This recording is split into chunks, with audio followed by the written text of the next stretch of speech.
Welcome to every movie I've ever seen.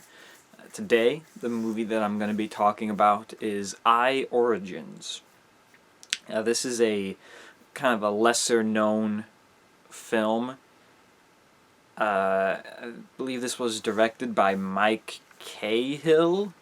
If he directed something like Beyond Earth, I believe, was his first film, and this was like his second film. I don't know if he's got something else coming in the works, and it stars, somebody you've never heard of. And then I believe the blonde girl in this movie is the lead blonde girl in the Netflix TV show The OA, which was a pretty decent show. I would have liked to see a third season of that, especially given where season 2 had ended.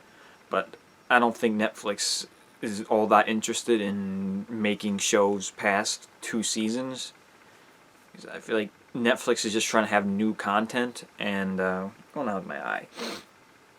They'll have season 1 of a show to draw excitement over that show, and then Netflix will bring back season 2 to just kind of be like, it's back. Watch, that's the second season, it's back again, and they'll draw up more excitement. But then at that point, the excitement will go. You get season 3, you're not really like, oh, it's back again, watch it again. So I feel like they don't really bring shows, they don't like to have shows go past 2 seasons all that much. Which would be fine as long as these shows would be aware of it and don't end on massive game-changing cliffhangers like the OA kind of did. But I'm not talking about the OA.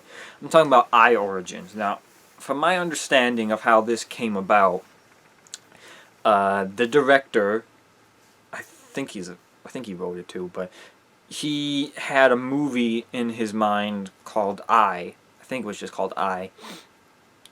And that was something that he was working on or envisioned at some point, plans to make maybe.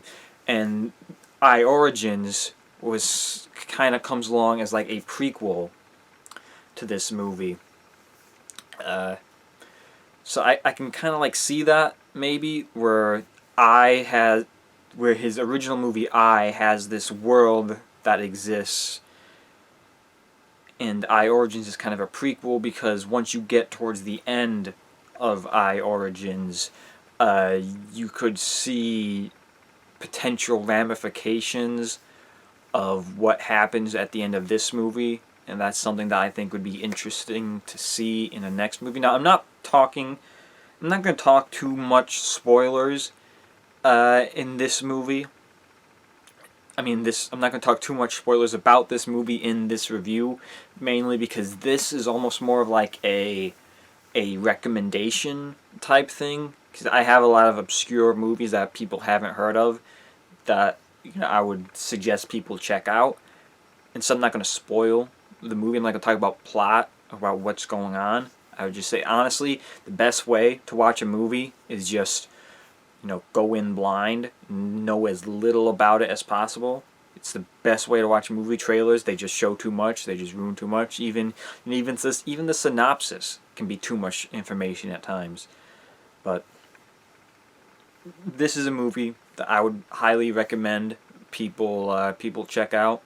I can kind of see how there might be maybe a little bit of world building in this, because that one actor, Tom Cruise's cousin, William Mapother, I don't know. He was Ethan Rom from Lost. He has like a weird little cameo thing where you watch it and think like, this guy feels important, but he's not in the movie anymore. Okay, so I feel like there was like planting for him to come back, and there's a lot of good character stuff in this. I would say I like kind of the arc of the main character. His early experiences, and then that feels like there's a clear divide in the movie, like a first half and a second half almost.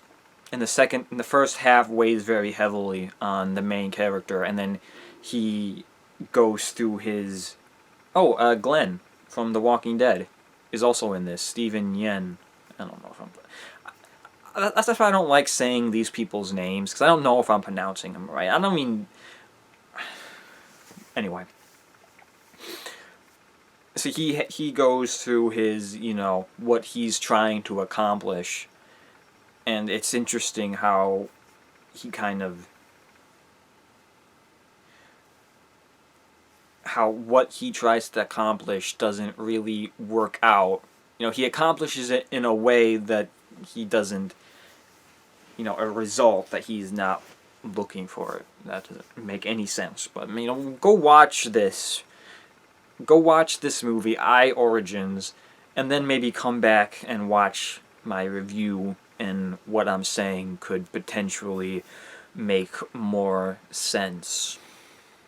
I don't know. I liked the movie. I thought it was pretty good.